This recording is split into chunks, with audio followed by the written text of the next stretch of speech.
Tube Tamil வணக்கம். ஈரானுடைய காலம் சென்ற அதி உயர் மத தலைவர் அயதுல்லா அலி காமேனியினுடைய இறுதி நிகழ்விற்கு கூடுகின்ற பெருந்தொகையான மக்களை குறைக்க வேண்டும் என்கின்ற அடிப்படையில் தான் அமெரிக்க அதிபரினுடைய ஈரான் மீதான தாக்குதல்கள் நடைபெற்றிருக்கின்றன என்பதை இப்பொழுது சர்வதேச ஊடகமாகிய பிபிசியும் ஒப்புக்கொண்டிருக்கின்றது. இதற்கு காரணம் நேற்று முன்தினம் அமெரிக்காவினால் நடத்தப்பட்ட 90 இலக்குகள் கொண்ட தாக்குதலில் 2 இலக்குகள் மிகவும் முக்கியமானவையாக இருக்கின்றன. தெஹ்ரானுக்கும் இறுதி அஞ்சலி நிகழ்வு நடைபெறுகின்ற மஸ்கத்துக்கும் இடையில் இருக்கின்ற ரயில் வழியில் 2 பெரும் பாலங்கள் இருக்கின்றன. இந்த 2 பாலங்களையும் நன்கு திட்டமிட்டு குறிவைத்து அமெரிக்கா தாக்கி இருக்கின்றது. 2 பாலங்களும் உடைந்த காரணத்தினால் ரயில் போக்குவரத்துகள் முற்றாகவே ஸ்தம்பித நிலை அடைந்தன. இதை தொடர்ந்து பெருந்தொகையாக இறுதி நிகழ்விற்கு ரயில் வண்டிகளில் வர இருந்த மக்களினுடைய பயணங்கள் எல்லாம் முற்றாக ஸ்தம்பித நிலை அடைந்தன. பெரும் குழப்பமும் அமெரிக்காவிற்கு எதிரான பெரும் ஆக்ரோஷமான குரல்களும் ஈரானிய வீதிகளில் கொப்பளித்தபடி இருந்தது இந்த தாக்குதல் காரணமாக. அதேவேளை அமெரிக்கா தன்னுடைய 90 தாக்குதல்களில் எங்கெங்கு தாக்கியது என்கின்ற விவரங்களும் வெளியாகி இருக்கின்றது. முதலாவது கடற்கரை ஓர காவல் துறைமுகங்களின் மீது தாக்குதல், இரண்டாவது ஈரானினுடைய வான் தாக்குதல் கட்டமைப்புகள் மீது தாக்குதல், மூன்றாவது ஈரானினுடைய ஆயுத களஞ்சியங்கள், ஆளில்லா விமானங்கள், ஏவுகணைகள் வைக்கப்பட்டிருக்கின்ற இடங்களை நோக்கிய தாக்குதல் என்று 90 இலக்குகளில் அமெரிக்காவினுடைய தாக்குதல் நடைபெற்று 3 மரணமடைந்ததாகவும் மேலும் 1 மரணமடைந்ததாக பிந்திய செய்தி தெரிவிக்கின்றது. இவ்வளவு சம்பவமும் நடைபெற்ற பின்னர் ஈரானினுடைய வெளியுறவுத்துறை அமைச்சர் அப்பாஸ் அரக்சி பெரும் கண்டன அறிக்கை ஒன்றை வெளியிட்டிருக்கின்றார்.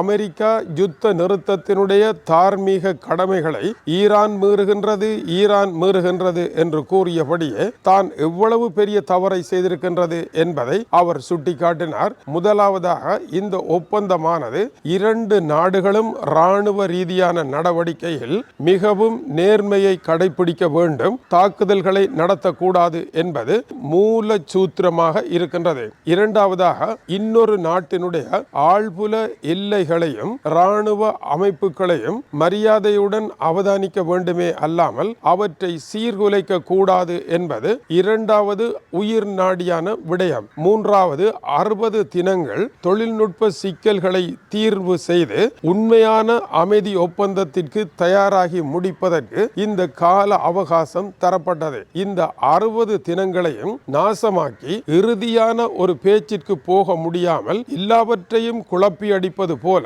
இந்த சம்பவம் நடைபெற்றிருக்கின்றது என்று அவர் குற்றம் சாட்டியிருந்தார். இதேவேளை அமெரிக்க அதிபர் திடீரென தான் இந்த ஒப்பந்தத்தை கிழித்து வீசிவிட்டதாகவும் ஈரானிய தலைவர்களுக்கு மனநோய் என்றும் கூறி ஆத்திரமாக கருத்துரைத்ததன் பின்னதாக அமெரிக்கா தாக்குதல்களுக்கு தயாராகின்றது என்பதை கண்டுபிடித்த ஈரான் உடனடியாக அதை நிறுத்தவும் ராஜதந்திர ரீதியில் பேசி முடிக்கவும் ஏற்ற ஏற்பாடுகளை செய்வதற்கு களம் இறங்கி இருக்கின்றது.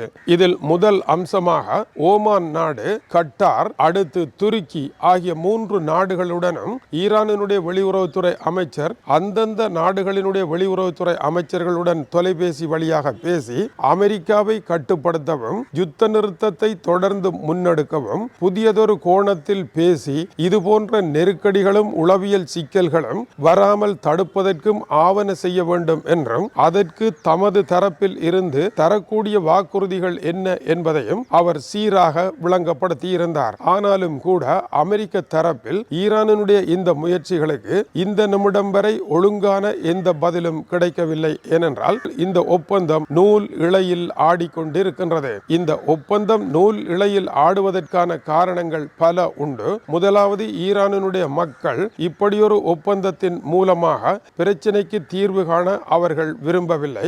ஈரானினுடைய அதி உயர் மத தலைவரினுடைய இறுதி சடங்கு மஸ்கத் நகரில் நடைபெற்ற பொழுது மக்கள் கூறிய காரணம் உடனடியாக டொனால்ட் ட்ரம்ப், இஸ்ரேலிய பிரதமர் பெஞ்சமின் நெட்டன்யாகு ஆகிய இருவரும் பழிவாங்கப்பட வேண்டுமே அல்லாது இந்த பிரச்சனையை வேறு வழியில் தீர்க்க முடியாது என்று ஆவேசமாக குரல் எழுப்பி இருக்கின்றார்கள். அந்த குரல் ஈரான் முழுவதிலும் ஓங்கி ஒலித்திருக்கின்றது. எனவே ஈரானினுடைய இன்றைய ஆட்சியாளர்கள் இந்த மக்களினுடைய விருப்பத்திற்கு மாறாக பேச்சுவார்த்தை மூலமாக ஒரு தீர்வை காண முடியாது, அவர்கள் இடையில் நாடகமாடுகின்றார்கள் என்று அமெரிக்க அதிபரும் இஸ்ரேலிய பிரதமரும் கருதுகின்றார்கள். தன்னெஞ்சு அறியும் தான் என்ன செய்தேன் என்பதை டொனால்ட் ட்ரம்பும் இஸ்ரேலிய பிரதமரும் தாங்கள் என்ன செய்தோம் என்பதை தங்களுடைய மனச்சாட்சியை தொட்டு கேட்டு பார்க்கின்ற பொழுது தங்களை இவர்கள் மன்னிக்க மாட்டார்கள் என்பதை அவர்களை தவிர மற்றவர்கள் அறிவதற்கு நியாயமில்லை. அதையே அந்த இறுதி நிகழ்வில் காணக்கூடியதாகவும் இருந்தது.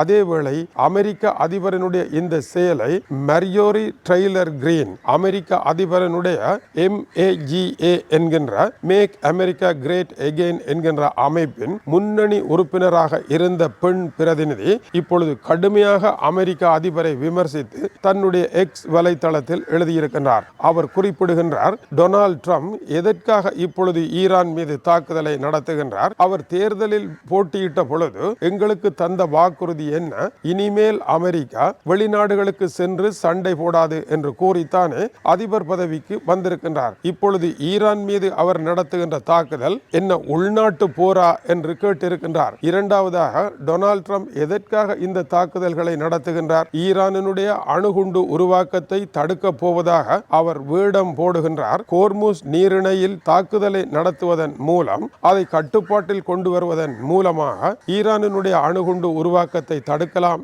என்பது மிகவும் தவறான ஒரு கருத்தாகும். ஆயில் விலை ஏற்றத்தை கட்டுப்படுத்தவும் அந்த ஆயில் வர்த்தகத்தை தங்களுடைய கட்டுப்பாட்டின் கீழ் கொண்டு வரவும் தான் இந்த தாக்குதலை அமெரிக்கா நடத்துகின்றது என்பது தனக்கு புரிகின்றது என்று கூறிய அவர் 2003ஆம் ஆண்டு முன்னாள் ரிப்பப்ளிக்கன் அமெரிக்க அதிபராக இருந்த ஜார்ஜ் W. புஷ் செய்திருக்கின்ற பெரும் பொய்களை எல்லாம் ஈராக் போர் முடிவடைந்தது, ஈராக்கில் அமெரிக்காவிற்கு வெற்றி கிடைத்தது, காடு மலை தவிடு பொடி என்று அவர் அவிழ்த்து விட்ட பொய்களும் இப்பொழுது வாய் பேசாமல் அவர் இருப்பதை உலகம் அறியும். அப்படிப்பட்ட பொய்யரை விட பெரும் பொய்யராக டொனால்ட் ட்ரம்ப் அடுத்தடுத்து பொய்களை அவிழ்த்து விட்டு கொண்டிருக்கின்றார். இது அரச கட்டிலில் இருப்பவர்கள் செய்கின்ற ஒரு செயலே அல்ல என்றும் அவர் குறிப்பிட்டிருக்கின்றார். இதனால் அமெரிக்க அதிபரினுடைய அணிக்கு உள்ளேயே அமெரிக்க அதிபரினுடைய பொய்யை தாங்கள் அறியாதவர்கள் போல கண்ணை மூடிக்கொண்டு இருக்க முடியாத இக்கட்டான நிலையுள்ள மனச்சாட்சி உடையவர்களும் இருக்கின்றார்கள் என்பதை இந்த பதிவு காட்டியிருக்கின்றது. ஆனால் மறுபுறம் ஈரான் யுத்த நிறுத்தத்தை தான் மீறவில்லை என்று நிரூபிக்க முடியுமா என்ற கேள்வியும் இன்னொரு செய்தியில் வெளியாகி இருக்கின்றது. காரணம், ஜோர்டானில் இருந்து வெளியாகி இருக்கின்ற செய்திகளின்படி ஈரான் தன்னுடைய அதிநவீன பாலிஸ்டிக் ஏவுகணைகள் மூலமாக ஒன்றல்ல இரண்டல்ல 10 வரையான ஏவுகணைகள் மூலமாக ஜோர்டானில் இருக்கின்ற அமெரிக்க தளத்தின் மீது தாக்குதலை நடத்தி இருக்கின்றது. இதை ஈரானினுடைய ரெவல்யூஷன் கார்ட் படை பிரிவும் ஒப்புக்கொண்டிருக்கின்றது. எனவே ஈரான் யுத்த நிறுத்தத்தை மீறாமல் பல்லை கடித்தபடி இருக்கின்றது என்கின்ற பொருள் அல்ல. ஜோர்டான் கூறுகின்றது 10 ஏவுகணைகளில் 8ஐ தாங்கள் சுட்டு வீழ்த்தியதாக. மிகுதி 2ற்கு என்ன ஆனது என்ற விளக்கம் இல்லை. அது ஜோர்டானை பலமாக தாக்கி இருக்கலாம். ஏனென்றால் ஈரானினுடைய இந்த ஏவுகணைகள் மிகவும் நவீனமானவை, மிகவும் சக்தி வாய்ந்தவை. அமெரிக்க படைகளினால் தாங்க முடியாத அதிர்வலைகளை இவை ஏற்படுத்தி கொண்டிருக்கின்றன. இதுபோல குவைத் மீது நடைபெற்ற தாக்குதலில் அமெரிக்காவினுடைய பேட்ரியாட்டிக் ஏவுகணை எதிர்ப்பு பீரங்கி, இதில் பல பிரிவுகள் உண்டு. இதில் புதிதாக வந்திருக்கின்ற வெர்ஷனுடைய முழு கட்டமைப்பையும் ஈரானினுடைய ஏவுகணை வெற்றிகரமாக தாக்கி தீயில் மூழ்கடித்திருப்பதாக ஈரானினுடைய ரெவல்யூஷன் கார்ட் படைப்பிரிவு அறிவித்திருக்கின்றது. இந்த பேட்ரியாட்டிக் ஏவுகணை எதிர்ப்பு பீரங்கியை ஈரான் உடைத்து தகர்க்குமாக இருந்தால் அமெரிக்காவினுடைய விமான எதிர்ப்பு பீரங்கிகளினுடைய வர்த்தகத்தில் மிகப்பெரிய மாற்றத்தை ஏற்படுத்த வேண்டிய நெருக்கடியை அமெரிக்கா சந்திக்கும். அதற்கு காரணமாகத்தான் நேற்று நேட்டோவினுடைய மாநாட்டில் உரையாற்றிய டொனால்ட் ட்ரம்ப் தங்களுடைய பேட்ரியாட்டிக் ஏவுகணை கட்டமைப்பை மேலும் புதிதாக அதிநவீனமயமாக்க போவதாக தெரிவித்திருந்தார். அதனுடைய தொழில்நுட்பம் இப்பொழுது அம்பலத்திற்கு வந்து அதை உடைக்கின்ற இடத்திற்கு ஈரான் வந்திருப்பதானது அமெரிக்கா அடுத்த கட்டத்திற்கு செல்ல வேண்டிய தேவையை ஏற்படுத்தி இருக்கின்றது. இதை அமெரிக்கா தான் உருவாக்கும் என்றும் அமெரிக்க அதிபர் கூறியிருக்கின்றார். ஐரோப்பாவினால் இதற்கு ஈடு கொடுத்து மேலும் நவீனமாக உருவாக்குவதற்கு காலம் போதியது அல்ல என்றும் தெரிவிக்கப்பட்டிருக்கின்றது. ஆகவே இந்த இடைக்கால தாக்குதலின் மூலமாக அமெரிக்காவிற்கு இருக்கின்ற பின்னடைவுகள் பல, அதில் ஒன்று அம்பலத்திற்கு வந்திருக்கின்றது. தொடர்ந்து இணைந்திருங்கள். அமெரிக்கா சென்று இறங்கியதும் அமெரிக்க அதிபர் உடனடியாக நேரடியாக இஸ்ரேலிய பிரதமருடன் தொலைபேசி வழியாக பேசியிருக்கின்றார். இஸ்ரேல் ஈரான் மீது தாக்குதலுக்கு தயாராவதாக அறிவித்திருக்கின்றது. இந்த நிலைமையில் ஏற்பட்டிருக்கின்ற மாற்றம் என்ன என்பதை அறிய நீங்கள் பார்க்க வேண்டிய செய்தி நமது அடுத்த செய்தியாகும். தொடர்ந்து இணைந்திருங்கள். இது டியூப் தமிழனுடைய உலக செய்திகளுக்காக இலங்கை வடபுலம் யாழ்ப்பாணத்திலிருந்து கீசே துறை. வணக்கம் உறவுகளே.